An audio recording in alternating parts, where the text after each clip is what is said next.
Welcome to the June meeting of the nonprofit plant-based nutrition organization of Wisconsin, or PB Now. My name is Terry Lynch, for those of you who don't know me. The mission of our nonprofit group is to inspire, educate, and support each other on an evidence-based plant-based nutritional path for health and improved quality of life. Our group is open to everyone, those plant-based and those just curious about it. And it's meant to be a non-judgmental place for people to come, get information and support, and make their own decisions in regard to what direction they wish to pursue.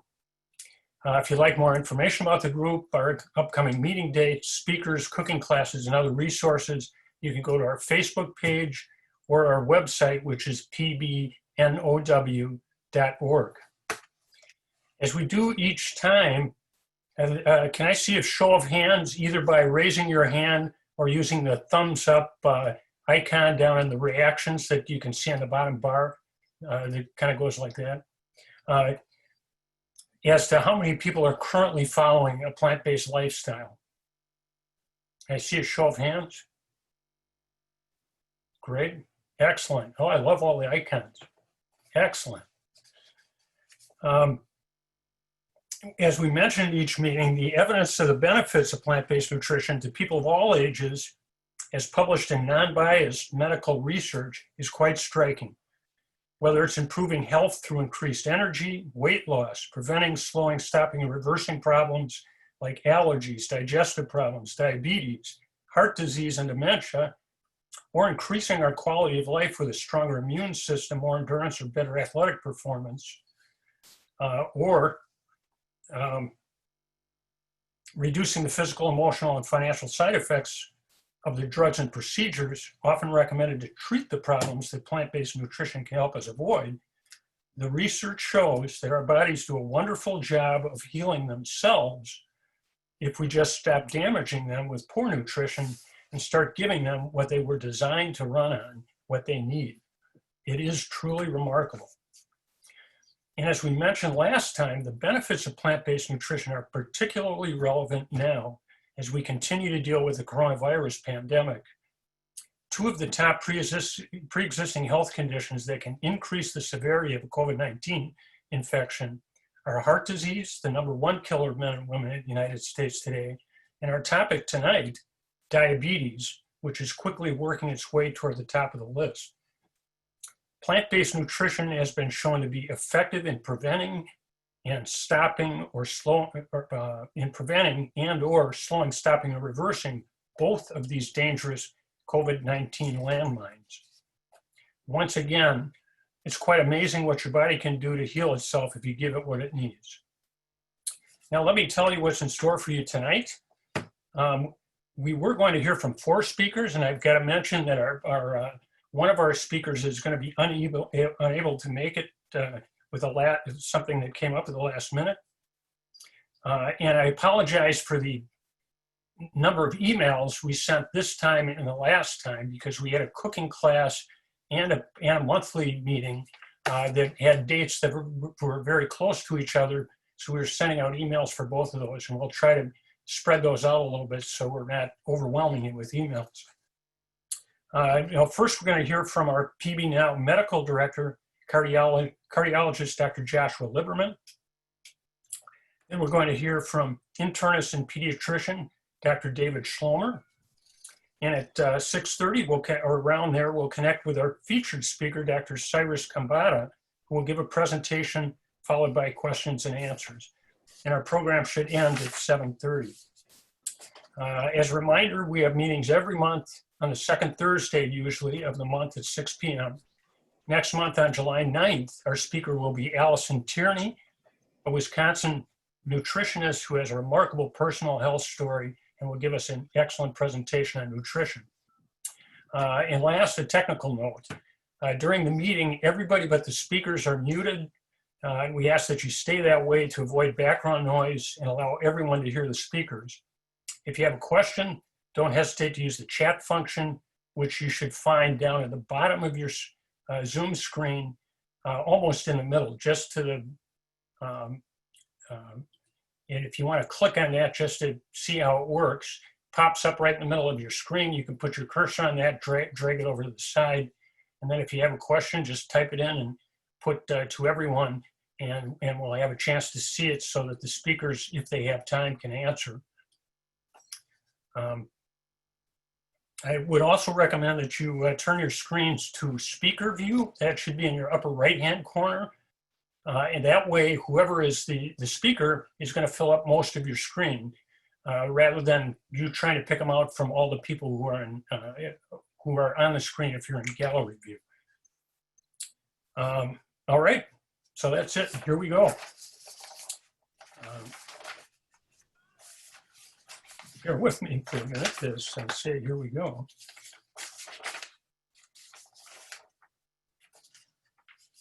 Okay. Our first speaker tonight is Dr. Joshua Liberman. He is a fellowship-trained cardiologist practicing at Ascension Columbia St. Mary's here in Milwaukee. He's immediate past president of the Wisconsin Chamber of the American College of Cardiology. He is an advocate for the use of plant-based nutrition to help improve heart health, general health, and quality of life, and has seen the benefits of plant-based nutrition in both his personal life and that of his patients. We are fortunate to have him practicing here in Milwaukee and with us tonight. Dr. Liberman, it's all yours. Thanks, Terry. Appreciate the introduction as always. I am outdoors, so if the wind or ambient noise is bothering anybody, just maybe a bunch of people wave on the reactions, and I can try to move indoors.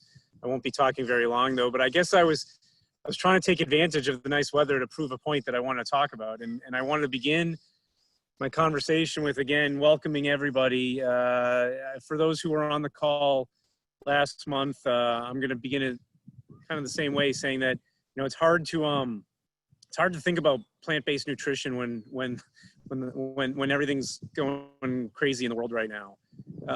Between the virus and the demonstrations and the riots and everything else, it seems sometimes that this could really seem insignificant, but I'm really glad that we're moving forward through this and with this, and that Terry's doing this, because I think that the grounding we can get from this and the community that we can achieve through the plant-based nutrition organization in Wisconsin, I think is really powerful.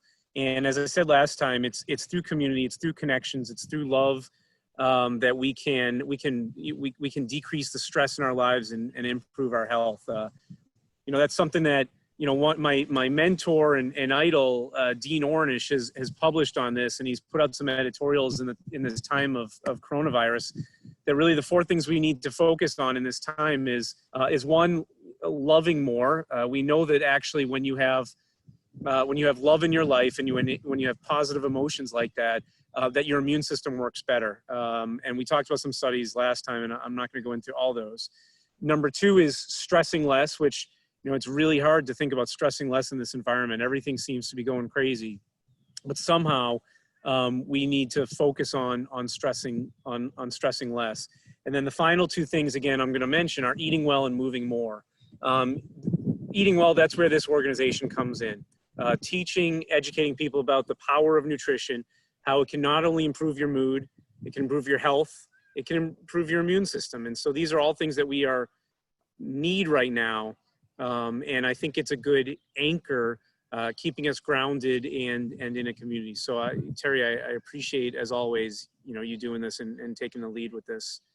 One thing I did want to highlight this time, I always like, imparting a little bit of research and knowledge into these conversations, is the power of vitamin D. So we talked about it a little bit last time, and there's been a little bit more commentary and research on it since we spoke a month ago, and so I was trying to getting some sun myself. But there were a couple of recent articles that gained some attention in kind of the media, and I wanted to talk about some of them and talk about what it meant. We have known for a long time that low vitamin D levels are linked to worsened health outcomes. That said, we haven't had a lot of data that actively taking vitamin D would help those outcomes, right? So we know that it's associated, but there's a difference between correlation and causation. Oh, now the weather's starting to pick up, might start raining, and there goes my vitamin D plans. But we know that there's a difference between correlation, where conditions can be associated closely, and causation, where one condition is causing another, right? We know that that patients with poor health tend to have low vitamin D levels, but these are patients that tend to eat worse and tend not to be exercising or active outdoors, getting sunlight. And so we weren't really sure what role it played other than maybe as a marker. But there was a study actually that in that the University of Chicago just kind of announced. It hasn't been peer reviewed yet. It hasn't been published. But I have some colleagues at the University of Chicago. That's where I trained. And they did, I don't know if you guys know where the University of Chicago is, but it's on the south side of Chicago, which is a predominantly Hispanic and largely Black area of Chicago. And they reviewed the medical records of more than 4,300 patients. Many of them were actually healthcare workers at the university who were tested for COVID-19 in March and in early April. And what they did, in a very good way is they controlled for variables like age and race and chronic medical conditions and stuff like that. And they found that people who were vitamin D deficient before the pandemic began were actually over 75% more likely to test positive for COVID-19 than patients who had normal levels. Here, I'm just gonna.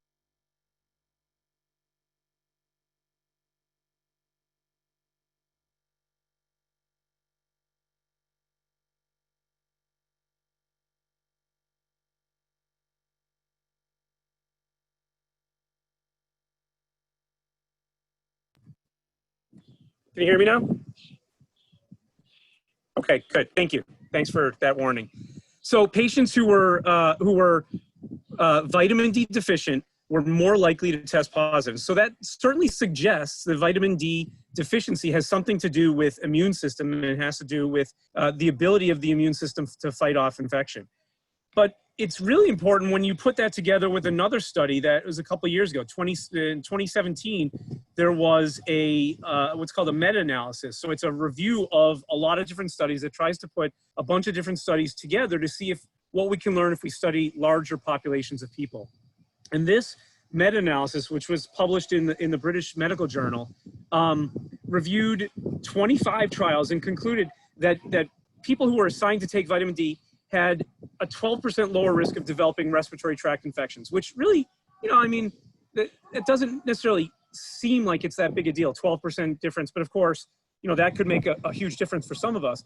But more importantly, when they drilled down the data, they saw that patients who were vitamin D deficient, right, not just assigned to vitamin D, but who were vitamin D deficient to begin with, had a 70% lower risk of developing respiratory tract infections.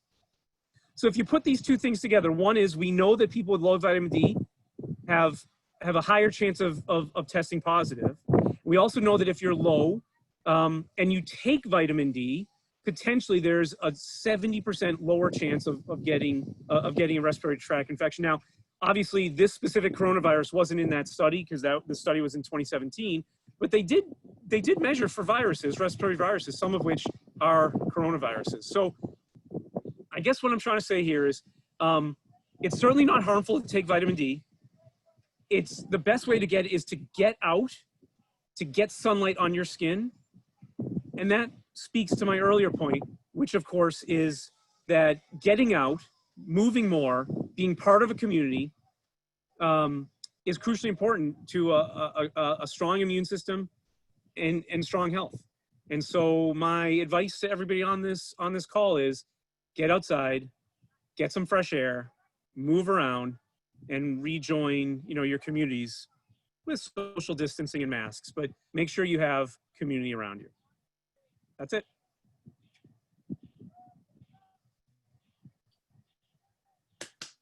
Thanks, Josh. That's excellent advice, and something I hope everybody begins to do if they're not already.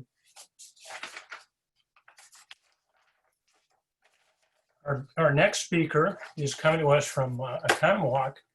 He is a pediatrician and internist, and he has a great personal health story. He's going to share it with us.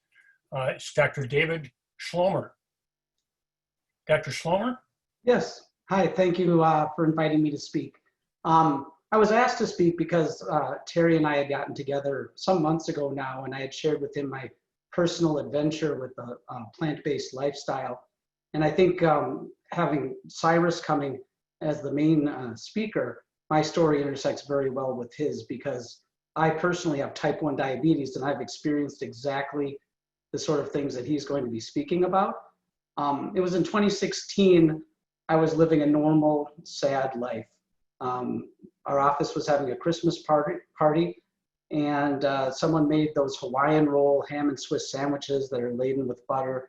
I thought it was perhaps the best sandwich that I'd ever had. So knowing that it had 12 grams of carbohydrate per Hawaiian roll, very processed white flour, super bioavailable, I said, I better give myself some insulin to cover that. I have an insulin pump that I use to manage my diabetes. So I dialed in what I thought was 12 grams worth of insulin.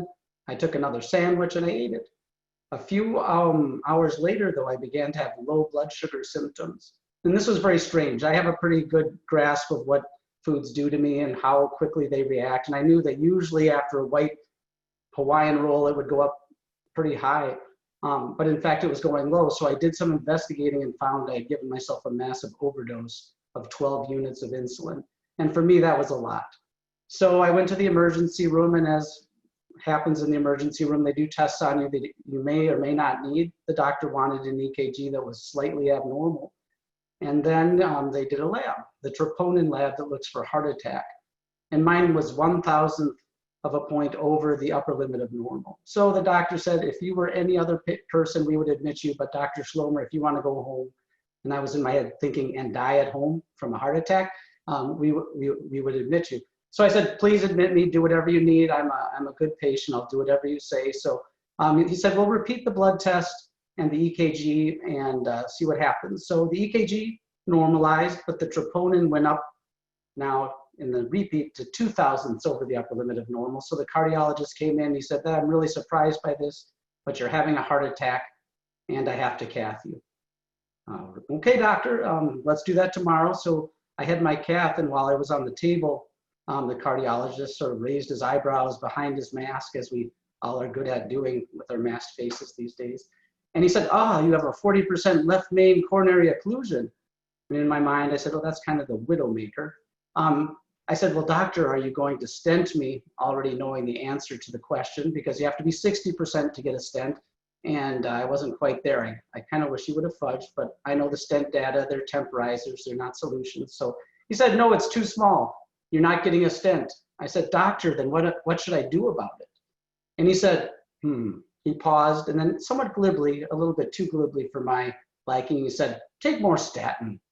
And that sort of sealed his fate.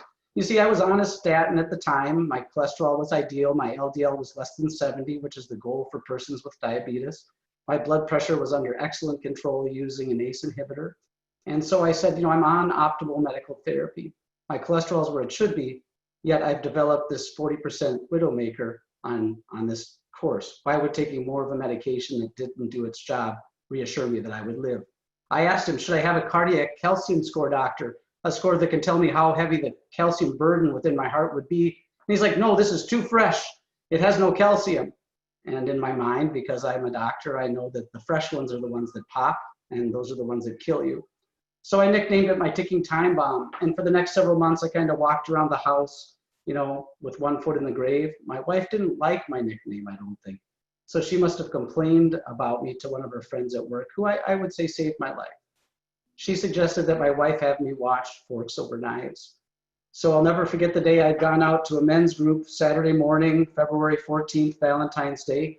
And I came home with some donuts and coffee for my wife and daughter. And they were laying in bed, kind of snuggling. And I came in with the goody, sticky, gooey treats. And my wife said, do you want to watch a movie? And I said, sure. In my mind, this is weird. It's 9 o'clock, it's Saturday, but it's Valentine's Day, whatever you want, honey. Let's do it. So we watched Forks Over Knives. And at that moment, my life changed forever, because as soon as it was done, I knew that was something that I had to do. So let's fast forward a few weeks. I was experiencing tremendously low blood sugars. I was having low blood sugars almost all the time on my insulin pump, so I was constantly reducing the amount of insulin that I was taking. About 6 weeks into it, I asked my doctor if I could repeat the labs that I had done in the hospital. And he said, sure, go ahead. You know, you're crazy. Nothing's going to make a big difference.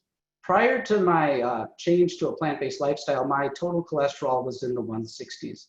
I know my LDL was 67, my HDL was 62, which was very good, and my triglycerides were normal. I did not take the doctor's suggestion of taking more medication, though, after watching Forks Over Knives. I did for a short time, but I had stopped it and actually was cutting my pills in half. So instead of 10 milligrams of Crestor, I was supposed to have been on 40, but I had a stash of the 10s. I was cutting the 10s in half, and I was taking 5. So my LDL started at 67 on 10, and when I had it repeated, I'll never forget the day because I received the results, and I ran around our local grocery store, Piggly Wiggly, with them in my hand, and I ran into somebody that I knew, and I said, "You'll never believe this! You'll never believe this!" My total cholesterol had dropped by 50%, from 167 to 88. My LDL was 22, and my HDL remained in the 60s. And I was overjoyed that my efforts with lifestyle modification had made such a tremendous impact. Now, 3 months into my experience, my A1C was 6.2. It was the lowest A1C that I'd ever had. For those of you who don't know, A1C is a tool we as doctors use to measure how well controlled the blood sugar is over the span of about 3 months. And so prior to this, I was in the mid 7s. You know, I was doing a pretty good job. I was using a continuous glucose monitor, my insulin pump. But the most interesting thing was the amount of insulin that was required to do this job. On the SAD diet, my average daily dose was about 50 units of insulin. I would take 1 unit of insulin for every 15 grams of carbohydrates I would eat. And I would use a 1 to 50 correction, meaning that if my blood sugar was 50 points above the goal, I would take an extra unit. Using those same calculations, that was what was causing the low blood sugar. So I began quickly backing off, taking less. And so I went from taking a total of around 50 units of insulin a day on the SAD diet to a 27 units on average on the whole food plant-based diet. My correction factor is now 1 to 100. So if my blood sugar is 200, which it rarely is any longer, I would only take 1 unit in comparison to in the past, it would have been 2. My carbohydrate ratio is 1 to 22. And my basal rate is a very small 0.5 units per hour. I know this is a lot of technical stuff, but for type 1 diabetics, we kind of geek out about this, and it's tremendous. I mean, unbelievable effects with regard to insulin sensitivity. I'm sure Cyrus is going to talk a lot about what's called intramyocellular lipotoxicity. And if you haven't figured it out, doctors, we love to create difficult to understand words for simple concepts. So if we break it down, intra, inside of, myo, muscle, cellular, the cell, lipo, fat, toxicity. Inside the muscle cell, the fat is toxic. And so the fat in the standard American diet, the SAD way of living, was making me insulin resistant. Type 1 diabetes is different than type 2. Type 2 is almost completely insulin resistance. And so eating a plant-based diet can cure type 2 diabetes. But even for someone like myself who has type 1, I made a tremendous impact in my health by adopting a whole food plant-based diet. Not just for my heart, but for every aspect of my health. I've been diagnosed with diabetic retinopathy, and my retinologist, my eye specialist, has been amazed at the health of my eyes since I've adopted the whole food plant-based diet. He takes these very nice detailed photographs of my retina that are in, they're cross-sectional. I can't remember what it's called. I think it's a CMT photography, something like that. I'm not an ophthalmologist. But in any case, it went from looking very abnormal to now having the appearance of a normal retina. And he kind of is beside himself. He can't understand it. Every time I try to get him to eat a whole food plant-based diet. And, you know, the last time I went and he said, you know, Dave, I've been thinking about eating more vegetables. So slow and steady effects on all healthcare providers. Yeah, so I was just asked to share a little bit about my story. I've had diabetes for 47 years. So I've been around the block and seen a lot of things, but nothing as powerful as eating a whole food plant-based diet. I'd be happy to entertain any questions if anyone had some. Thank you so much, Dave. Now, let me ask you a couple of questions because our Cyrus is not here yet. And by the way, our featured speaker is coming to us from Costa Rica. So hopefully we are going to have no issues as far as connecting. We were easily able to connect a couple of days ago. So Dr. Schlomer, have you, in your practice, had patients with different, I imagine with diabetes, but then with other situations where you've recommended plant-based nutrition, where they have somewhat followed the directions, and what kind of outcomes have you seen? Well, that's the beautiful thing for people who are willing to live. I mean, I preach it to every patient that comes in. And so once you've survived my full spiel, I call it my double-barreled shotgun approach, where you have to sit through the whole thing, I will ask, have you done your homework? Have you watched the Forks Over Knives video? Have you read Dr. Greger's How Not to Die? Have you entertained yourself with the Game Changers? If people have done it, you know, oftentimes they come back. I had one patient, I lent him my personal copy of How Not to Die. And I said, you read this, and then you come back and tell me what you think. So he returned probably 3 months later for his follow-up. And he's like, you know, I'm not eating a plant-based diet, but now every time I have a hamburger, I feel guilty. And I said, that wasn't my intent, but I'm glad you feel that way. So I know I have had, I would say probably a dozen patients who have adopted a relatively strict plant-based diet. Some of them use more olive oil and things like that than I would choose to recommend. But, you know, I think slow change and support in any aspect of change is very important. So I know some people who come down very, you know, draconian, this is the way it has to be. And I say, no, any step in the right direction is an improvement from where you were. So I have a patient who's been weaned nearly completely off of insulin. She was on very high doses of insulin for her type 2 diabetes. I've had several patients who were on oral medications who've been able to stop them. Blood pressure medications have been stopped. I had one patient who was told by his cardiologist that he had to start a statin. He was a young, healthy police officer that had triglycerides in the thousands and an LDL of 180. But he said, I went out to a Greek buffet the night before for a celebration of some sorts. And I said, well, here's what you do.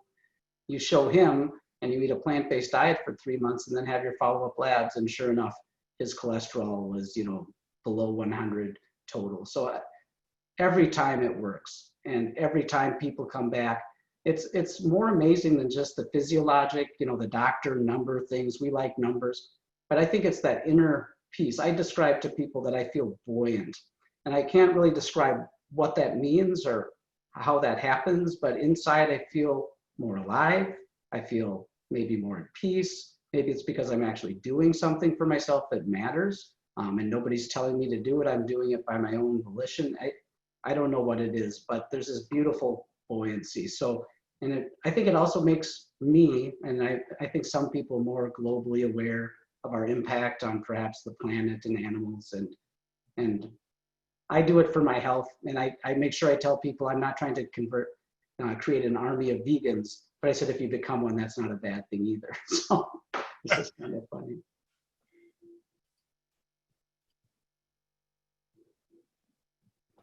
Let me ask you another quick question here. And in the meantime, I'm going to see if I can raise our speaker, and we'll shut off my own video here. But can you talk a little bit about kind of what you eat in a day, in a typical day? Sure. So in the morning, I have a couple things that are my favorites. I use angelic wraps. They're a sprouted grain wrap. I buy the low sodium variety. And then I found a hummus that has no fat at Woodman's. It's called Jaffa brand, and they actually spell it incorrectly, I think, because there's no oil in it. It's called Hommus, H-O-M-M-U-S. I don't know. It's just, it's spelled differently. And it's got a green cover if you're looking for it. So I put a smear of that, and then I'll put some microgreens. I like broccoli, radish, spicy mix. I'll put some arugula and spinach, and then some sweet peppers for the crunch. And I'll wrap those up and put a paper on the bottom so they don't spill all over my pants on my way to work. And I'll eat that. And in that middle of the morning, I'll have an apple or some berries. And then at lunch, I have leftovers. And leftovers are usually, we still eat kind of fancy plant-based. So I've collected, dozens of cookbooks. So last night we had stuffed tomatoes with pomegranate molasses. I know that's stepping a little bit down the sugary spectrum, but I made it myself. I reduced the pomegranate juice to create the molasses that had carrots and chickpeas and brown rice and parsley. It was so good, lemon, Mediterranean style. And then I'll have, like I said, I'll have leftovers of that for lunch tomorrow probably. We made a paella with no sausage, just the spices of the sausage. You can make anything you want. You just find out how do you make Italian sausage. They give you all the herbs and spices, and you just put those in instead of the meat. And then if you want some texture, you add lentils. And you learn a few tricks along the way.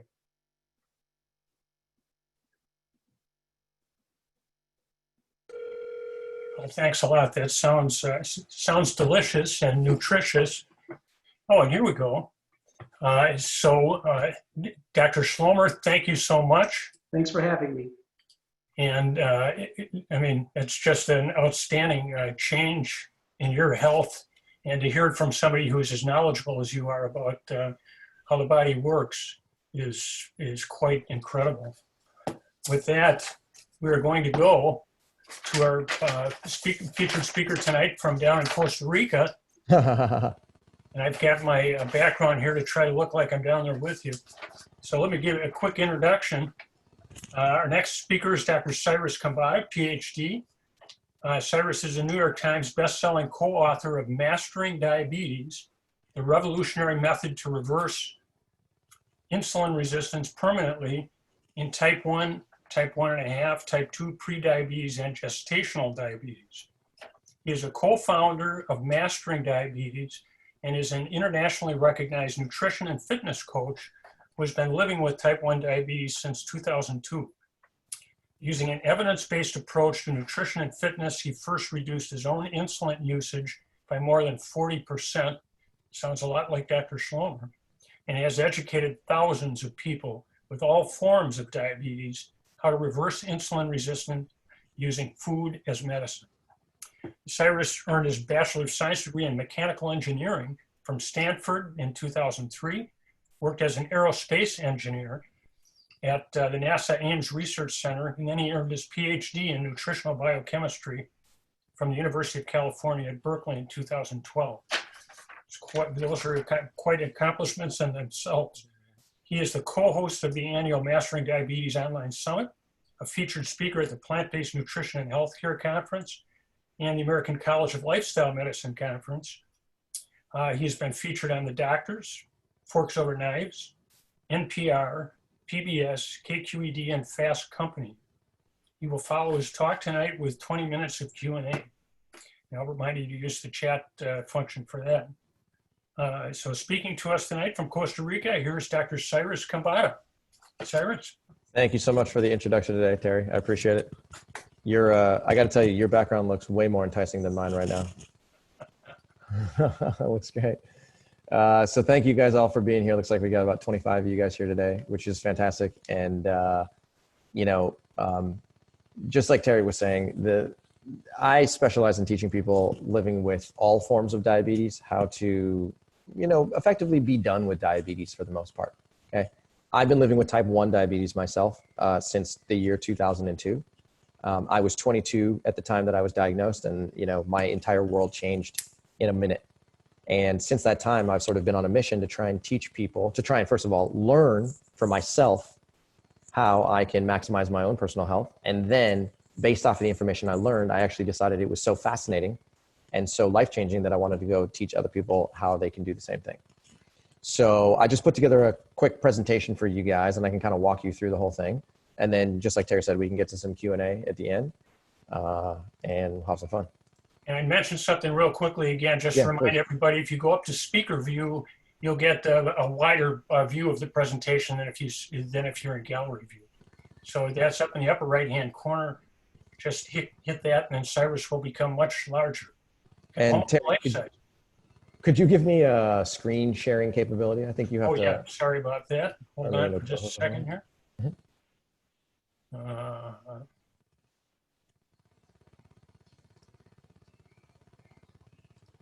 Almost there. Okay, you should see the, There you go. Perfect. okay, there we go. Perfect. Perfect. Perfect.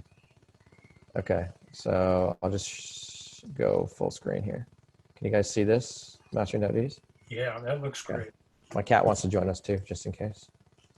Okay, so I'll talk to you about how to master diabetes using a low-fat, plant-based, whole food lifestyle. So I was diagnosed with not one, not two, but actually 3 autoimmune conditions when I was 22 years old. So I was going to Stanford University. I was just finishing my time there, and I felt extremely thirsty, very low energy, and I was urinating about 17 to 20 times per day. So I called my sister, who's a doctor of osteopathy, and I said, "Hey, Shanaz, what is happening to me?" And I explained all of my symptoms. She started crying immediately and said, "Cyrus, go straight to the health center. You have type 1 diabetes." And I said to her, I was like, "Type 1 diabetes? What are you talking about? I don't have diabetes. I'm an active guy. I'm normal weight. I exercise. That doesn't make any sense." And the reason I thought that was because up until that point in my life, I literally thought that diabetes had something to do with old people and cake. And that was it. I didn't know anything else about it, right? I wasn't knowledgeable. So when I showed up at the health center, they found out that my blood glucose was in the 600s. So it's 6 times higher than it was supposed to be. And I didn't know what that meant. All I knew was that they transported me to the hospital. I get to the hospital, 20 minutes later, I have an IV of saline in one arm. I have an IV of insulin into the other arm. And now they're trying to hydrate me and control my blood glucose using insulin. While I was there, over the course of 24 hours, they told me that not only did I have type 1 diabetes, which is an autoimmune condition, but I also had developed Hashimoto's hypothyroidism, and I had also developed alopecia universalis, which is why I have no hair. You can see no hair, no eyebrows, no eyelashes, no ear hair, nose hair, nothing. So I have, 3 autoimmune conditions that all set in within a 6-month period, and I was very scared. So the doctors at that time told me, "Hey, listen, the only thing you can do from a dietary perspective to control your blood glucose is to eat a low carbohydrate diet. So eat more of these foods. Eat meat, eat fish, eat chicken, eat eggs, eat bacon, eat butter, right? And try and minimize your intake of these things like breads and cereals and pastas and fruits and potatoes." So I tried to do that, and my blood glucose was a disaster, complete disaster. At any given moment of any day, my blood glucose meter was just acting like a random number generator. And as a result of that, I got very frustrated. My insulin use started to skyrocket, and I just got very disheartened by the idea that I could actually live a healthy life. I started to eat a plant-based diet because I was looking for a better way to be, a more effective approach for controlling my blood glucose. So under the guidance of a nutrition guru, he taught me how to eat things like you see on the screen here: fruits, vegetables, lots of color. And by doing so, what ended up happening was that my carbohydrate intake started to climb, as you can see here in green. It went from like 100 grams per day all the way upwards of 600 grams per day. And my total fat intake dropped considerably, from about 80 grams per day all the way down to like 10 to 15 grams per day. So effectively what I was doing is I was switching carbohydrate energy for fat energy. And I was expecting that my blood glucose would go through the roof and that my insulin use would go through the roof, because that was the story that I had been told and that was the rhetoric. But it turns out that my insulin use came down dramatically. So I was using, in the low 40s, 42, 45 units of insulin per day. And within 3 weeks, I was using, 25 units of insulin per day. So this was very interesting because I was eating a ridiculous amount of carbohydrate on a daily basis. I mean, 600 to 700 grams of carbohydrate per day is more than your average person with diabetes is going to eat in a week. And I was doing that every day, and yet my insulin use was going down. So I was effectively eating more carbohydrate for less insulin. And this was fascinating because this is exactly opposite to what you hear on the news and what you read on Google and what you see on Facebook. So something about this was very interesting. So I decided to go back to school and learn from to study towards a PhD program because I really wanted to understand the science and not just tell a story. And in the process, while I was studying at UC Berkeley, I literally went there with one question, which was, am I a freak of nature? Is there something different about me than there is about everyone else? Like, is this story about eating a low carbohydrate diet applicable to the rest of the world and I just have a different machine? And it turns out that while I was there, I learned that that's actually not the case, that the metabolism that I have and the physiology that I have is the exact same as the physiology that every single one of you guys has. And that the story of how you can dramatically improve your insulin sensitivity or reverse insulin resistance is applicable to all forms of diabetes, and it's applicable to people who don't have diabetes. So a question for you guys actually would be, I believe that not most of you guys do not have diabetes. Is that a correct statement, Terry? Sorry, I can't hear you. Sorry about that. Yeah, No worries. I don't have the answer to that. It's quite possible that most aren't, but we can. But if people are willing to put it up there, we can put the thumbs up again or raise a hand for anybody who currently has diabetes, if you're comfortable sharing that. Yeah, so exactly right. If you do have diabetes, or if you have maybe a loved one that has diabetes, then just somehow give me a in the chat window or something like that, because the story that I'm talking about today, yes, it applies to people with diabetes, but it also applies to people who don't have diabetes, and that's the beauty. Because what this applies to is anybody who has a human metabolism. Okay, so this is me. Long story short, I've been able to cut my insulin use by 40%. I eat a lot of carbohydrate per day. I'm eating whole food carbohydrate. I inject a physiologically normal amount of insulin, and I have what's considered non-diabetic blood glucose control. Okay, so this is me, super active guy. I do CrossFit. I exercise for fun every single day. And when I'm not doing exercise, I hang out with my cat.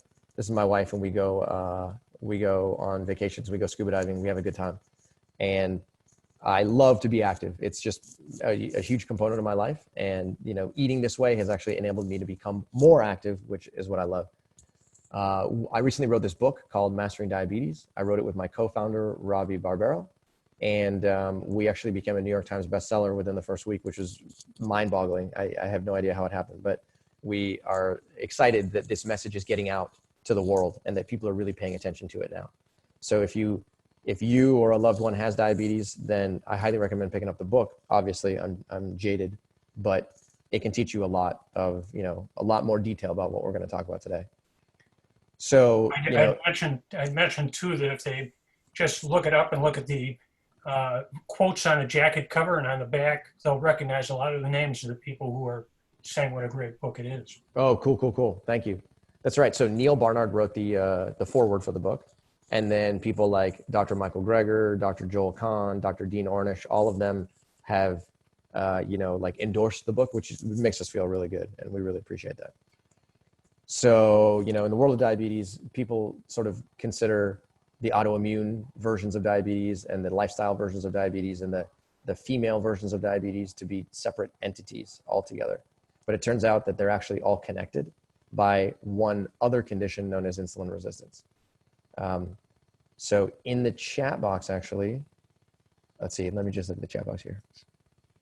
People are writing about diabetes. So people say, my husband, Teresa's husband has diabetes. Ann's husband has diabetes. Mary's wants to prevent it. Lori says type 2. Jeannie says my son has type 1. Lori says started plant-based in October, dropped 50 more pounds. That's great. Annie, husband has type 2. This is great. Okay, so what I want you guys to sort of think about is that, diabetes is important, don't get me wrong, but insulin resistance is actually the underlying cause of hard to control blood glucose. So if we dig into insulin resistance, it'll make a little bit more sense. When you think about insulin resistance, just think about literally two tissues, your muscle and your liver. That's it. Okay. Your muscle and the liver are the two tissues in your body that are most susceptible to insulin resistance. In addition to that, your pancreas and your brain can also develop insulin resistance, but they're usually secondary organs to your muscle and liver. Okay. So the reason why insulin resistance is important is because, yes, it will make your blood glucose hard to control, and it will increase your risk for all of these orange conditions you see here on the top right. But in addition to that, as you become more insulin resistant, your risk for a number of other chronic diseases also goes up, including coronary artery disease, hypertension, atherosclerosis, high cholesterol. These are all cardiovascular conditions. And then conditions like cancer, obesity, fatty liver disease, Alzheimer's disease, polycystic ovarian syndrome, and then all of these things in red, which are considered inevitable consequences of diabetes. You know, people tell you all the time, oh, you have diabetes. Oh, well, it's only a matter of time before one or more of these things happen. You're going to lose nerve sensation.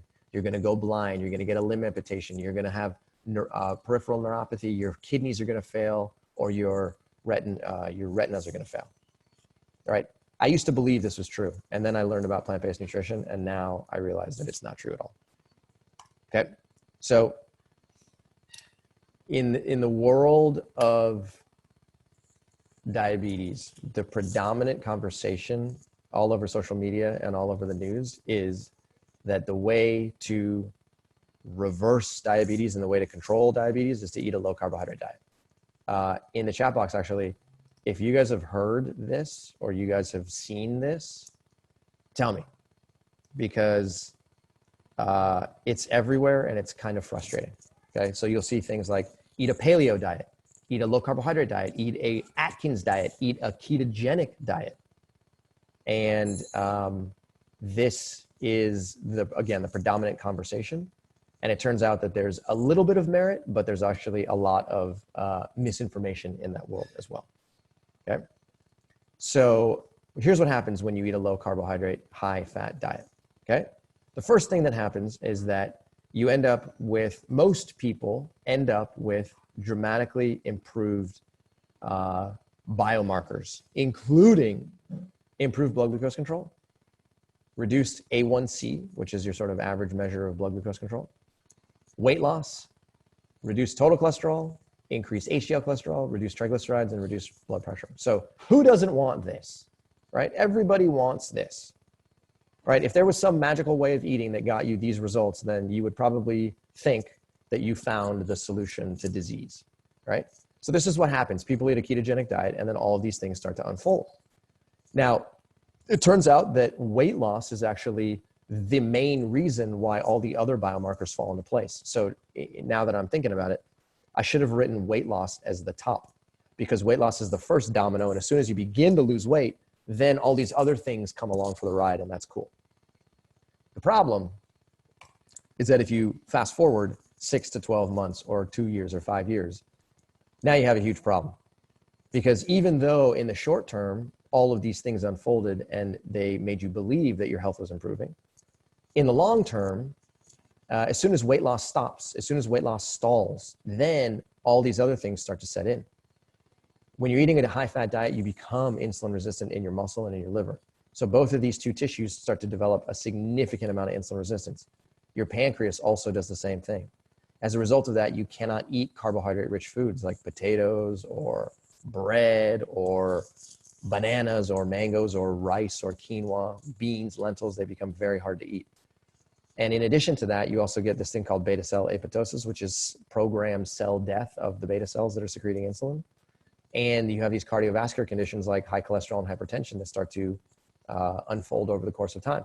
This is just a small list. This is a very small list of things that generally unfold over time when you're eating a high-fat diet.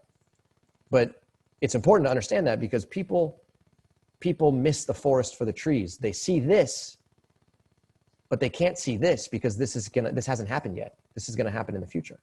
And as a result of that, they think that their health is improving and they want their health to improve. And that's, I commend them for that. But at the same time, if you don't understand what the research says in the future, your health is going to move in the opposite direction. And that's when things get a little bit weird.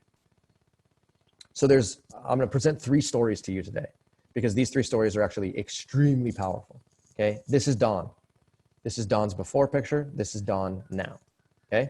Dawn was diagnosed with type 2 diabetes, coronary artery disease, and high cholesterol, all 3 of them together. He came to us because he had multiple comorbidities and he wanted to finally be off the medication train to nowhere. He did the Mastering Diabetes approach / ate a plant-based diet for 6 months. In so doing, his A1C fell by 2.3%, which is a very large change in A1C. His fasting glucose dropped by 40 points. He lost 50 pounds. His cholesterol came down. His LDL came down from a very dangerous 170 down to 63. And he went, look at this. His insulin use went from 110 units per day, 110 units per day to 0. Okay, just for reference, 110 units of insulin is what I would use every 4 days. He was doing that every single day, and he was able to get off of it altogether. In addition, he was able to cut metformin altogether. And here's the best part. He avoided 6 coronary artery stents. His doctor had told him that he was going to need 6 stents. And as a result of that, he avoided having to spend more than $200,000 in a surgery that was not required. Okay. He reversed type 2 diabetes, coronary artery disease, and high cholesterol simultaneously. Now he looks like this. He's one of the happiest people we've ever met. This is Chris Hertel, type 1 diabetes, just like me. 57 years of type 1. Chris, type 1 diabetes, rheumatoid arthritis, high cholesterol, hypertension, and obesity. He started listening to what we were telling him. Oops, something went wrong there. His A1C dropped by more than 3%. His fasting blood glucose got cut in half. He lost 80 pounds, 80 pounds. He didn't even know he had 80 pounds to lose, but he did. He cut his basal and bolus insulin by 50%. And as a result of that, he now is using 50% as much insulin, and he discontinued 11 oral medications for number 1, depression, number 2, high blood pressure, number 3, high cholesterol, number 4, rheumatoid arthritis, and number 5, blood circulation, poor blood circulation. Okay. He was told that rheumatoid arthritis was going to be a lifelong condition and that it was non-reversible. He never came into this lifestyle to try and reverse rheumatoid arthritis. He didn't even think it was possible. He did it for diabetes. And as a result of that, he's no longer rheumatoid arthritic. He no longer has high cholesterol. He's no longer hypertensive, and he's no longer obese. The only thing on his medical record right now is type 1 diabetes because he cannot reverse that. He cannot eliminate it. This is Justin. Justin was diagnosed with type 2 diabetes and hypertension and obesity, similar to Dawn. Okay, he came to us. He started eating the way that we described. 11 months later, his A1C fell by 4%. This is a massive drop. His fasting glucose cut exactly in half. He lost 60 pounds. His blood pressure dropped dramatically. His triglycerides were cut by more than 60%. And he, if you thought Don's insulin use was significant, Justin went from 160 units of insulin per day. Okay, that would be the amount of insulin I would use in 6 days. Okay, he went from 160 units of insulin to 0 insulin, and he cut his metformin altogether. And so he also, the reason why his story is really cool is because he discontinued 1, 2, 3, 4, 5 different medications for diabetes, and for high blood pressure. And he reversed type 2, hypertension, and obesity completely. So these are the types of stories that unfold when you actually adopt a whole food plant-based diet and you do it the way that we describe, which is to dramatically reduce your total fat intake, not eliminate fat, but just reduce your fat intake to between 10 and 15%. And it's really not that hard to do. I guarantee you it's not that hard. None of these people are special. Justin is not a special person. Chris is not special. Dawn is not special. I am not special. We are just, we're people that just gave it a shot, and the stories are pretty incredible. So the Mastering Diabetes team basically is as you can see on the screen. There's me. This is my co-founder, Robbie. He also has type 1 diabetes. This is my wife, Kylie. She is a registered nurse, and she's been coaching people with diabetes for multiple years now. She has thousands of success stories under her belt. Both Adam and Mark have reversed type 2 diabetes. Adam lost 160 pounds. Mark lost 50 pounds. And this coaching staff is real strong, because what we do is we teach people how to get those results and how to get even better. And, you know, as a result of following this methodology, it works, and it works every single time. And then these are the true bosses of my life. This is Mew right here on the bottom left. And then this is Blue right here. These two guys tell me what to do all day long. They're the true CEOs of my lifestyle. So they want to give you a big shout out. So, so that's pretty much the spiel that I got for now.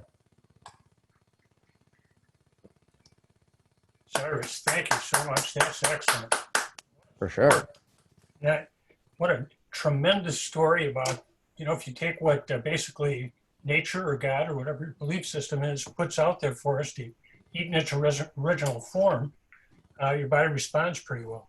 Yeah, it's really amazing. And I'll tell you, when I first transitioned to a plant-based diet, I think I was just overcomplicating it.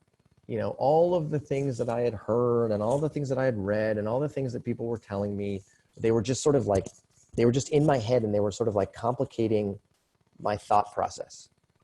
And it was getting cloudy, right? And then in addition to that, the results that I was getting they were just mediocre.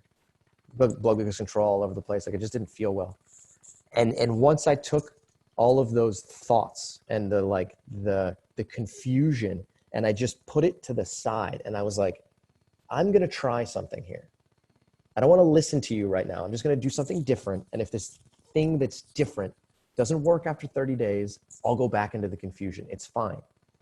But once I took a step out of that, and I realized that the prescription is so simple.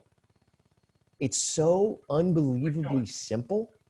Okay. It's not easy. It's a very simple philosophy. Once I learned that, I was like, oh my God, the answer has been staring at me in the face the entire time. I just couldn't see it because I was paying attention to too many things at the same time. And you think of the cost savings, the savings from side effects from these things. And once your taste buds change, I don't think it's as difficult to do this from a taste and daily eating standpoint. It might be the social aspect may be a little bit more difficult for some people, but and the results happen so quickly for most people. Absolutely. It's just amazing. Let's get to some now. I've got one quick question, and you may have covered this at the beginning when I had to be doing something else. But the American Diabetic Association, their recommendations, how do you compare that to, and what are your thoughts on that? Okay. The American Diabetes Association, with all due respect, is a complete disaster. Okay. And I mean that from the perspective of, if the dietary advice that the ADA was giving to the diabetic population actually had scientific merit to it and was actually evident, like truly evidence-based, then we may not be in the epidemic of diabetes that we currently are. Okay. So the dietary recommendations that come out of the ADA are not evidence-based, number one.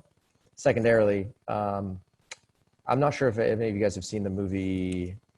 It was What the Health. Yeah. Yeah. And What the Health,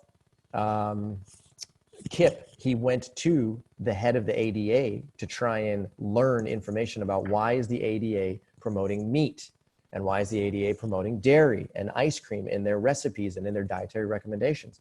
And the minute that he sat in there in the office of the president of the ADA's office, and he was asking him these questions, he basically got pushed out of the office. They said, turn off the cameras. We don't want to talk to you. Get out. And then at that point, they found out, they did a little more digging, that the ADA is actually funded by many of these large conglomerates who benefit and financially benefit from the sales of meat and chicken and dairy products in the United States. So, you know. That's quite unfortunate. It really is.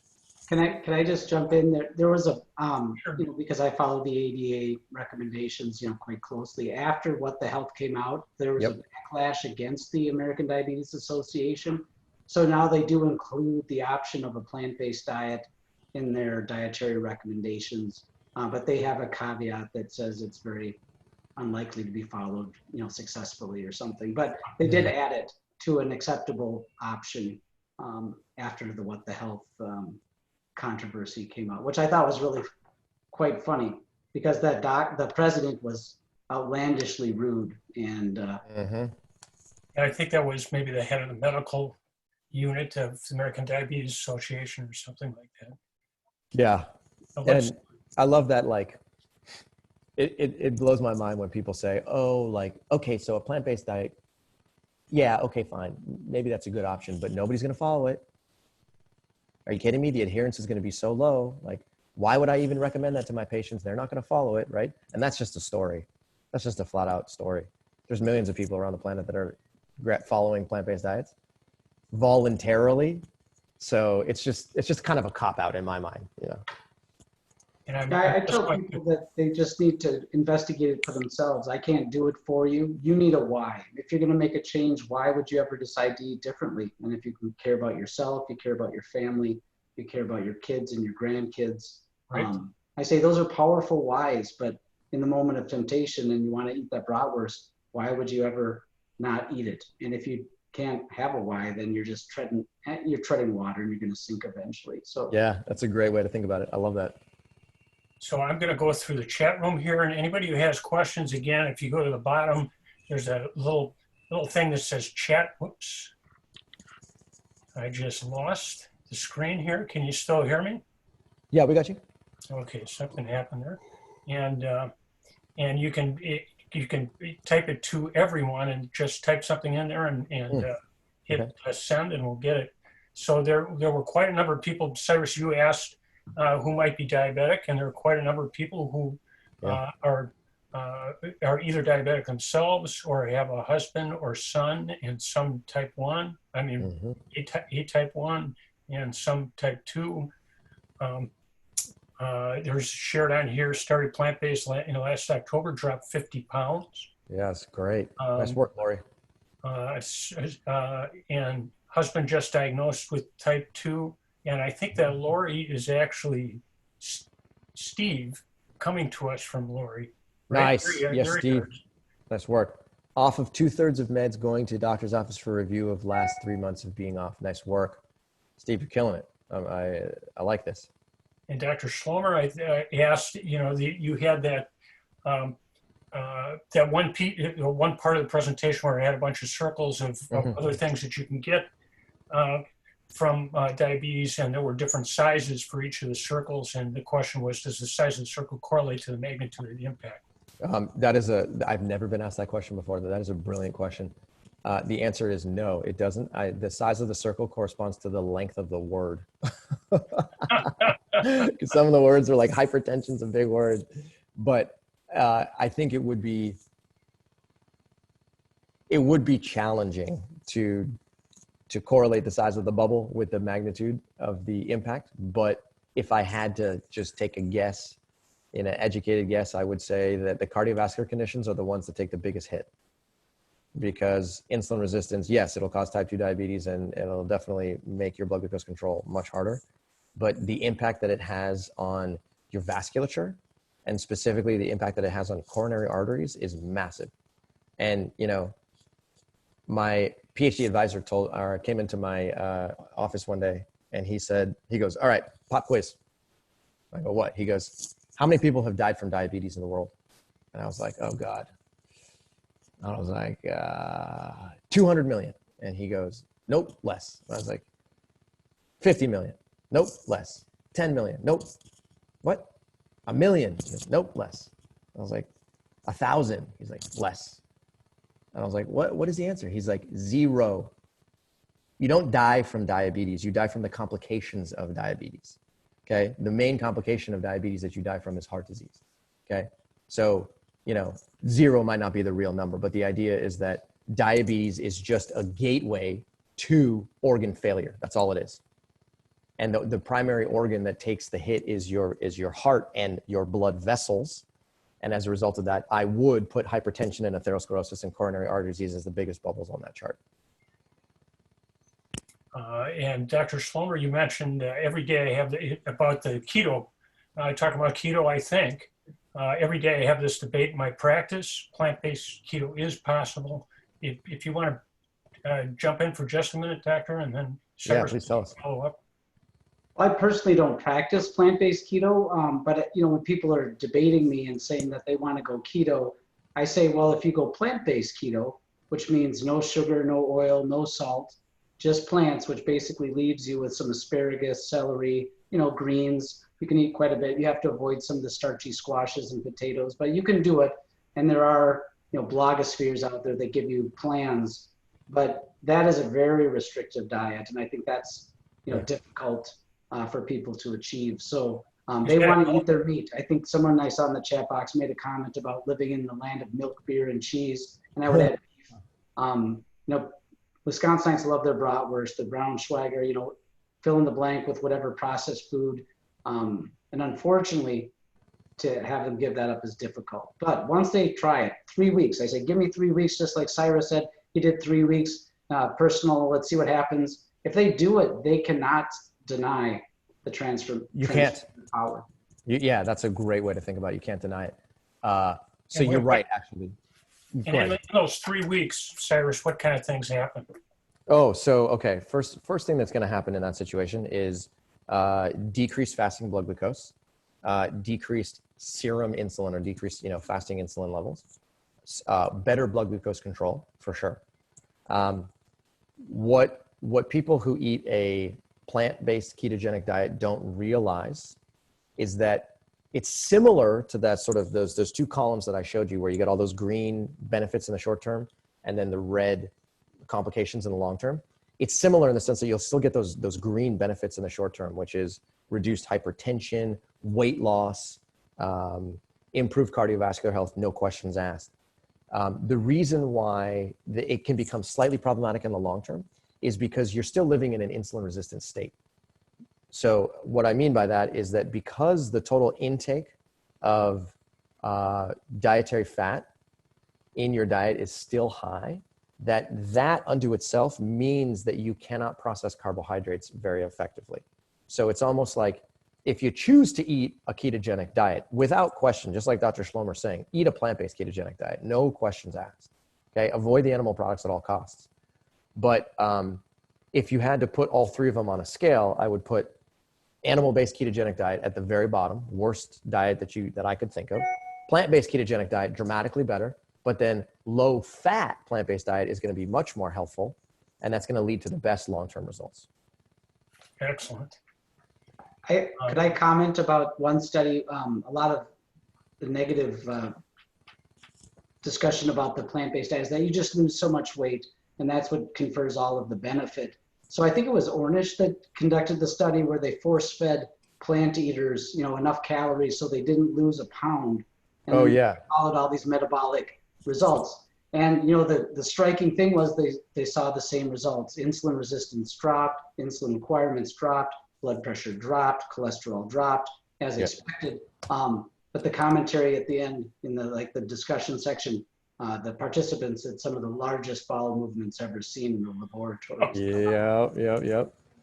That was a great, James W. Anderson, 1979. That was a great study. Yeah, phenomenal. It's one of my favorite studies of all time. So we've got familiar this from Lori. Well, Ellie, first of all, saying, yes, my mom was told to eat keto. From Lori, we've got familiar with paleo not being the healthy way to go. Plant-based diet over 6 months results reduced LDL. Don't need the statin. I'm not diabetic. However, I cook for diabetics. Oh, let me mention or ask one thing too of both Cyrus and Dave. If you do this, if you are diabetic and you do this, how important is it that you are keeping your physician aware of this as far as medication adjustments as they become less needed, those being the dosages being dangerous because you don't need them as much. Yeah, do you want to talk about that, Dr. Schlomer? You want me to? Well, I'll just say, as someone with type 1 diabetes for 47 years, I don't need my doctor other than to write me a prescription. Yeah. And, you know, the advice I get from them is most often stuff that I'll never follow because most type 1 diabetics who have experience basically know what they're doing. We can't make that a universal statement, but we're stubborn. We know what we want to do. So I would say maybe inform them, but don't look to them for guidance unless they're a plant-based physician.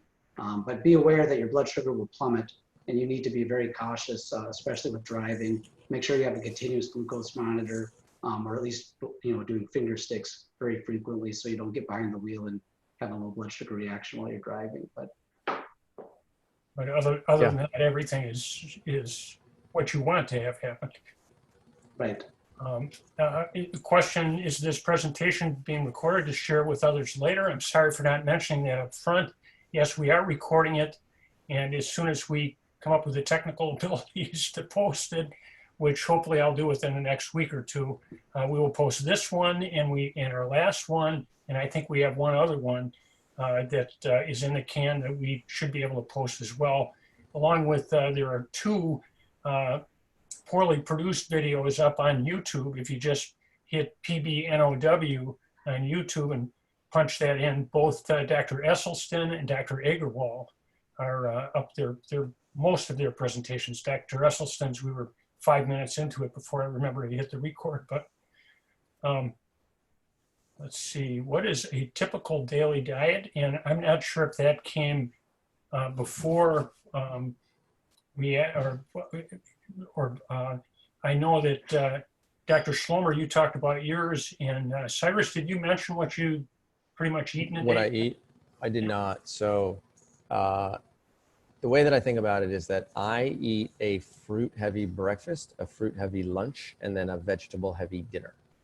Okay, so the way that's just my personal choice. So when I wake up in the morning, I usually eat, since I live in Costa Rica, I have access to plantains, which are just like bananas on steroids. So I will eat usually 2 big plantains. Then I will go work out for about an hour. And then when I come back home, my wife will usually help me make a giant fruit bowl. So the fruit bowl has more plantains, mangoes, and or papaya. It's just a very large collection of fruit. So I usually eat that right after exercise. Lunchtime rolls around and I will eat something similar, but even larger, because I usually get pretty hungry in the middle of the day.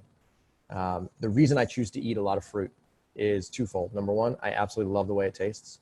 And number two, the more fruit I eat, the better blood glucose control I have. I don't fully understand exactly why that's the case, but I've actually noticed that in a lot of other people that have gone through the Mastering Diabetes method. People tell us that when they're eating more uncooked fruits versus cooked potatoes or cooked beans, that their overall blood glucose control just becomes a little bit easier. And I'd love to dig into the science and find out why that's the case. But by the time dinner rolls around, I usually will then start to eat a more vegetable-centric meal. And usually I'll have things like chickpeas and onions and tomatoes and cucumbers and cabbage and lettuce, something salady. And I'll throw in, like I said, chickpeas or maybe some black beans in there and go to town on that. So it's a pretty simple formula, and I love it. Keeps me feeling good. It sounds like it's pretty tasty too. It's very tasty, incredibly tasty. So Lori says here, and I think Cyrus, you read a little bit of this, we live in Wisconsin, the dairy state, which make giving up dairy a local sin. I tell my family that since I got rid of the cow milk, I can finally find the beer. I like it. Presentation, Cyrus, from Brett. Thank you, Brett. And then we've got an example of the diet, which you went over here, and Dr. Schlomer mentioned 60 pounds. 60 pounds you lost? Yeah, that was all pretty much in the first year. I think it was like the first, I've lost a little bit more. I started at my max of 225, and now I'm down to a svelte 161 in the morning. Wow. The way God made me. Yeah, where you probably were in high school. Yeah, I think I graduated at 145, so I was a scrawny little kid at that time. Let's see. Go to breakfast. I think have you both talked about that? The question is, what do I eat for breakfast? Yeah, you said plantains, right? Yeah, plantains or mangoes, but fruit mainly. And me, it's a bowl of oatmeal with a lot of fruit. And David, 50% less insulin, Dr. Schlomer. Mm-hmm. It's incredible. And Wisconsin, oh, go ahead. I was just going to say, I don't know, Cyrus, if you remember, we met each other, I think it was at the 2018 International Health Food. I do. As soon as I saw you here, I was like, oh, I know that guy. Absolutely. And Wisconsin cheese is the hardest for me to give up. There's Dr. Barnard has a book on that, The Cheese Trap, where basically there are casomorphines, is that right? You guys can jump in here, which are mildly addictive. So you eat it, and your brain is saying that's good, because if I remember right, calories were hard to find back in the day when people were scrounging around for food and they weren't able to kill things on a daily basis. And in order to survive, you needed calories, and things that had calories were the body got to the point where it was saying, yes, that's good, eat that. But now when we can have calories for breakfast, lunch, and dinner of massive amounts of these things, clogs up our arteries, clogs up our cells with the intercellular lipids. One of the things that's actually cool about eating a plant-based diet is that there's so many recipe creators who have developed foods and sauces that taste just like cheese. I mean, it's remarkable how much they taste like cheese. So if cheese is really like a roadblock for you, what I would encourage you to do is look up a couple of these recipes. There's a cheese sauce. There's like a macaroni and cheese dish that uses white potato and carrots and onions and nutritional yeast. And if you blend them up in the proper proportions, the way they give in the video, and you turn it into like you blend it, it turns into a cheese sauce. You can then pour that on top of pasta. You can put it on top of potatoes. You can put it on top of vegetables. We make that regularly. And I got to tell you, I mean, I used to like cheese a lot. Haven't eaten the cheese flavor in like 15 years. My wife made it one day. She put it on top of my food, and I was like, whoa, this is ridiculous, right? So I would recommend doing that type of thing to like get you towards a more plant-based diet, but without having to like give up cheese per se.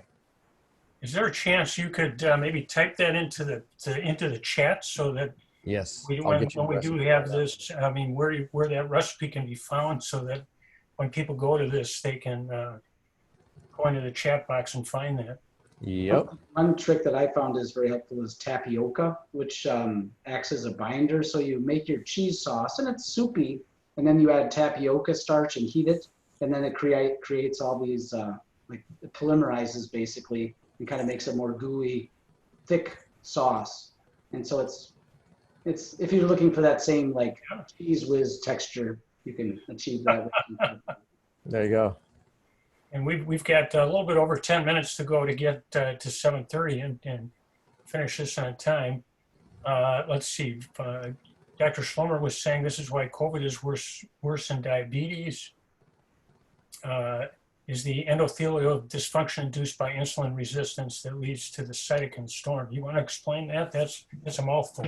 Well, so we all know that COVID makes us have a sore throat and a fever and some fatigue and body aches, and that's the early phase, and it moves into our lungs. And this is the point where maybe taking things like zinc or remdesivir would work. But then eventually people sometimes get better, but then there are those that get worse, and the ones that get worse, as we talked about earlier, the vitamin D deficient people, the people with histories of hypertension and diabetes, unfortunately. And at type 1, usually we say we're just lumped in with type 2, but they found that type 1 actually is a heightened risk. A study out of Britain separated the two of those kinds out. But then the secondary phase where people end up on the ventilator with strokes is when your microvasculature, the tiniest little capillary blood vessels, begin to leak the von Willebrand's factor out of damaged endothelial cells. Those are the cells that are on the lining of the blood vessels. And so they become damaged by the virus, and because they're already damaged by insulin resistance. And so your von Willebrand's factor is a clotting factor. It goes into the blood vessels, forms bonds that create these tiny clots in all of your tiny arteries. And that's why it doesn't matter how much oxygen you give someone in that state, because the blood isn't flowing through the lungs or the kidneys or the brain. And so these are the catastrophic, strokes in young people that we see. And so I just think it's all related to inflammation and insulin resistance, and from the effects of a poor poor diet. I haven't seen any data to support, dietary investigations, but I think if you link all the parts together, A to B, it sort of makes sense. The next one here is that's excellent. I mean, it's scary, but the results of the plant-based approach have personally been fantastic. Do you have any guidance towards research studies to support this? Well, there are, first of all, I'd say that there are so many great books out there and websites. One of the PCRM, so Physicians Committee for Responsible Medicine, has a lot of info.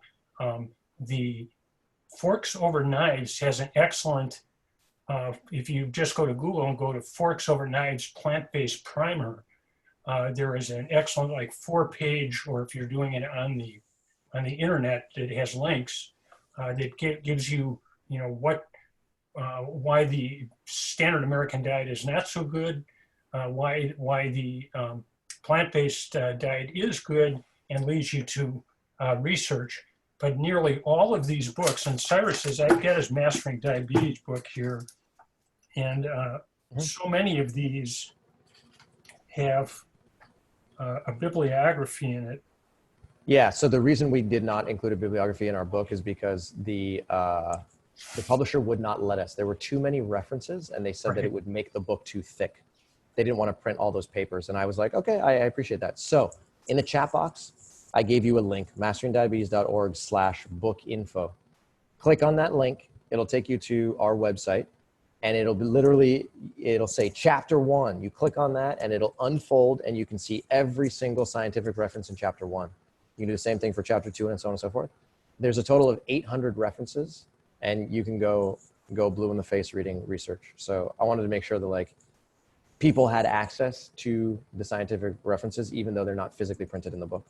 Yeah, and they're amazing. I mean, one of the reasons that I of course came into this through Dr. Ornish. I just think he is tremendous.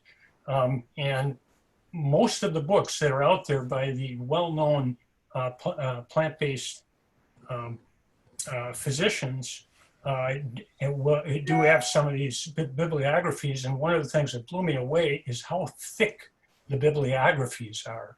So instead of articles that you read or these fad books that you come across that either don't reference anything or do reference something, but it's extremely thin, and they're referencing magazine articles instead of medical or nutritional studies. So there is a ton of research backing this up. Yeah. It's overwhelming. It's overwhelming. I challenge people all the time. I say, do you want to put your faith in opinion or in scientific fact? And, people are flabbergasted when I come in their face like that. But so often they have their University of Facebook diploma in hand and they want to challenge the power of a plant-based diet. There's so much science that supports it. And if you go to our website, pbnow.org, there is a resources page, and there's a lot of information there that can take you to areas that are going to have the studies. I've just got to throw this in there too. If you go to nutritionfacts.org, which Dr. Greger runs, is full of both articles and short videos on a number of research topics, and almost every one of those short videos, Dr. Greger is basically summarizing a number of research studies. And as each next one that he talks about, he usually flashes it up on the screen for a second, and then he picks pieces out of it. And what I got used to doing is slowing it down or stopping it when he flashed up the research article, and then copying the title of the research article and the major authors of it, and then pulling it up on Google or that type of thing, and you'll have more than you have enough time to read, and plenty of material to put you to sleep at night. Absolutely, it's endless. Jeannie, where do you recommend I suggest to my son, who's been advised by physicians to eat low carb, to begin learning and gain confidence that plant-based high carb is safe for him? Would he get medical support if his doctor is not on board. Great, thanks. And I would say probably Mastering Diabetes is a good place to start. Cyrus, Yeah. you want to step in? And For sure, for sure. Let me do a quick screen share here with you guys, because And well, Jeannie, I do have a local doctor too who I could recommend to you. Is not going to roll their eyes. A local endocrinologist. If you want to catch me in the private chat part here. Okay, so if you go to our website right here, which is masteringdiabetes.org, and then you click right here on the blog in the navigation bar, okay, you'll get to this point. And here we post information that are either like transformational stories, and we also have scientific articles about what is insulin resistance and, you know, what do we know about it. So what I'd recommend, if you're looking for science, you can basically click on blog science right here, and it gives you all of the scientific articles that we've posted over the course of the last multiple years. Okay, so you can learn about PCOS, you can learn about insulin resistance, you can learn about high carbohydrate foods, C-peptide, you name it. Okay, if you want to look at like transformation stories, you can click on case studies, and then you can learn about those right there. So maybe start here and, you know, really learn this information and try and understand exactly, you know, what questions you have and whether or not that's being answered. And then just like Terry was saying, you know, Dr. Greger's website has a lot of information about a plant-based diet, and he's got a lot of information about low-fat plant-based diets. And then Dr. Barnard's website as well. I think they're all great resources. Great, thanks. Just finished this here. Sorry. And I don't think I spelled that correctly, but what the heck? Okay, so we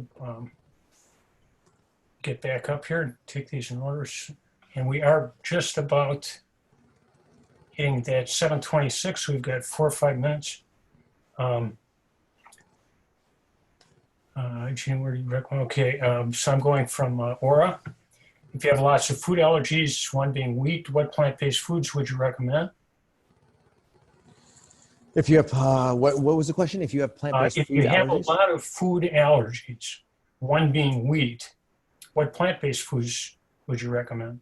Okay, so here's the beauty of it. If you have a gluten intolerance, whether you are celiac or whether you have a non-celiac gluten sensitivity, NGCS, okay? Regardless of either one of those, you can easily eat a plant-based diet without flaring up, without getting any kind of like gluten sensitivity issues. Gluten comes from wheat, barley, spelt, and rye, okay? So if you basically eliminate wheat, barley, spelt, and rye from your diet, then you're in the clear. You can eat you can eat any fruits, you can eat any vegetables, you can eat any root vegetables, you can eat any legumes, okay? The only thing that you really got to pay attention to are the whole grains, right? But you still, within the whole grain family, you got quinoa, farro, millet, you name it, okay? So it's actually very simple to eat a non-gluten containing plant-based diet. That's what I do, and that's what many people I know do. And I don't do it because I have a gluten sensitivity. I just have no desire to eat wheat-based products or whole grains personally. But that's a personal decision you can make for yourself. So it's actually very simple to do, and I strongly recommend it. Also mention, maybe David would have something to add to this, but I also mentioned our next month, we have a nutritionist who would be very up on this herself, Allison Tierney, who works out in the area that David does, and I know works together with David for some patients. She does. She's excellent. I did a co-presentation with her at a diabetes event with Pro Health recently, and yeah, she's an excellent speaker. She did most of the talking, and I was the color commentator, kind of the comedic relief. So it was a lot of fun. Now I know Cyrus has a 7:30 hard stop here, so Correct. we're a minute away from that. We do have a few more questions, so I don't know if Cyrus, you can stay until you have to go, and David, if you stick around, and we'll go through as far as we can go. Anybody else? Thanks for coming and thanks for watching. But let's get to that. So Cyrus, Yeah, I have about one more minute. There was one more question here. It said, Okay, why don't you grab that? can fatty liver be reversed? When I eat grain starches, blood sugar goes up. What should be done? So that's for Callista. The answer is absolutely. We regularly see people living with fatty liver disease reverse it. And the reason is that fatty liver disease is a progression. It starts out with liver insulin resistance, believe it or not, and then it moves down the chain towards fatty liver disease, towards a fibrotic liver, and then a necrotic liver. Okay, so at any stage along the way, you can actually move in the opposite direction. Fatty liver disease is most prominent when you're consuming a diet that's extremely high in fat. Okay, that's the easiest way to develop a fatty liver disease. So if you're eating a low-fat plant-based whole food diet, it's very common to actually reverse fatty liver disease. I will tell you, it takes a while. It definitely takes a while. Okay, so if you're in it for the long game and you're willing to like be super diligent and turn yourself into a robot, I think that you will be very pleasantly surprised by how much improvement in liver health you can get within the first, call it, 6 to 12 months. And even if it doesn't reverse it, chances are it's going to slow the progress, right? 100%, 100%. No Right. questions asked. Well, Cyrus, I don't want to keep you beyond your spot here. And David, are you able to stay for another 10 minutes? Sure. Great. Awesome. Thank you Cyrus, guys so thank much. you. Thank you so much. Thank you guys. I appreciate being here, and thanks for the interaction here. That was great. Awesome. David, awesome seeing you. Yeah, Terry, thanks for the invitation, and I'll catch you guys next time. Yeah, hit the beach I'm at here. We'll see. All right, guys, have a good one. Okay, bye. We'll jump into the Lori had any connection with vertigo, dizziness, and people switching to a plant-based diet. I had this after I got to the 40-pound loss level. Doc took me off several plant-based and blood glucose meds and simvastatin, presenting results next week. And I'm just going to jump in very quickly because I fell off my bike last week, and when I hit my head, I ended up with vertigo, and it was diagnosed as most common type, which is BPPV. So what is that? Benign? I don't know the second word, but postural or positional vertigo. that's right. And it was diagnosed. I found somebody who specializes in this area, and I talked to Dr. Liberman first, and then found this individual who's certified in diagnosing it and then doing something called the Eppley Maneuver. And I just couldn't believe the room would spin every time I turned in certain directions. It never happened before in my life.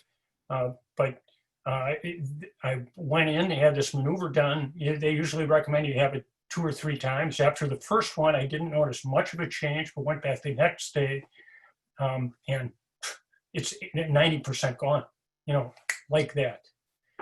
So that may not be true with other cases of vertigo, but I went from room spinning to room perfectly stable. So back to life as normal. So that's just a very anecdotal, personal story. But Dr. Schlomer? I haven't read anything about a correlation between diet and vertigo per se. Neural health has improved. There's studies that show dementia rates, depression is improved with a plant-based diet, but as far as vertigo, it's an inner ear problem. It's usually mechanical, as you mentioned, the PPV. I always liken it to you shook something loose. It's usually a piece of calcium or a collection of protein in this fluid that your ears are amazing. They have hair cells, they're nerves. And when you turn your head, the hair cells move by the gel, kind of rolling over them.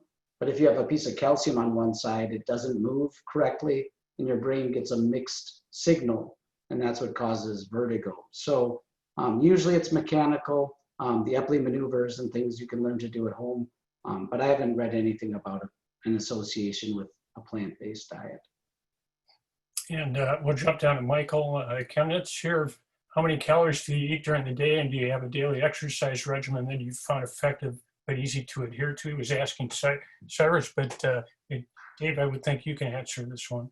Well, Cyrus looks a lot more fit than I am. It gives me some aspirations, I think. I don't track my calories. I eat. Yeah, I me eat till I'm satiated. If I'm hungry, I eat. Well, actually, at first I should say I drink a glass of water. And then if I'm still hungry, a few minutes, 10, 15 minutes later, I'll eat. And I try to just have healthy snacks, carrots, hummus, broccoli, fruit, those kind of things. So I think we have to get away from this idea of tracking macros and calories, because if you eat very low calorie density food, imagine you eat a pound of asparagus that has 80 calories. Now, a pound of asparagus will probably nearly fill up your stomach. But if you drink a pound of olive oil, it's a little over a 12-ounce can of liquid. And when you drink a 12-ounce can of soda or water, you're still thirsty or hungry. There's more room to put stuff in there, so you aren't satiated. And that's just the way it is. So when you eat healthy, whole, plant-based foods, the calorie density is so low that you can stuff your face, as I always tell my patients, and never feel guilty. So I don't know how many calories I eat a day. And I certainly agree with that. I eat like a horse, and it doesn't make any difference. I enjoy what I eat. I look forward to it. And when I go to bed, strangely enough, I look forward to my bowl of oatmeal in the morning as I go to sleep. I can't wait to eat my oatmeal. So That might be a it little used to odd be that you're dreaming of oatmeal, but we won't talk about that. hopefully that's no reflection on. Let's see. So Callista it asked, and I'm not sure if this is what Cyrus answered before, can a fatty liver be reversed? When I eat grains, starches, blood sugar goes up, what should be done? Well, I think that the problem that, as Cyrus said, fatty liver is a consequence of insulin resistance. So if we eliminate insulin resistance by eliminating all fats from our diet, at least as much as humanly possible, then the insulin resistance will improve. Insulin is a storage hormone. So if we are resistant to that hormone, our body makes more. So in the pre-diabetic phase, those levels can be astronomically high. And so what happens is then when you consume carbohydrates, your blood sugar doesn't go up, but all of that extra energy gets stored as fat in your liver. So gradually your body tires out, so to speak, and it can't keep up with the increased insulin demands. So the insulin levels fall slightly below the level necessary to keep the blood sugar normal. So now when you eat carbohydrates, a lot of it still is getting stored, and the blood sugar will spike up. So the key is to reverse insulin resistance, which is to eliminate the fats, eat all, I would say more vegetables and fruits, as Cyrus said, than the grains perhaps. And it can take time to accomplish that, but I think that would be how I would approach it. Sounds great. I think we're just about there. So Dr. Schlomer, thanks so much for being available tonight and telling your story and answering so many of these questions.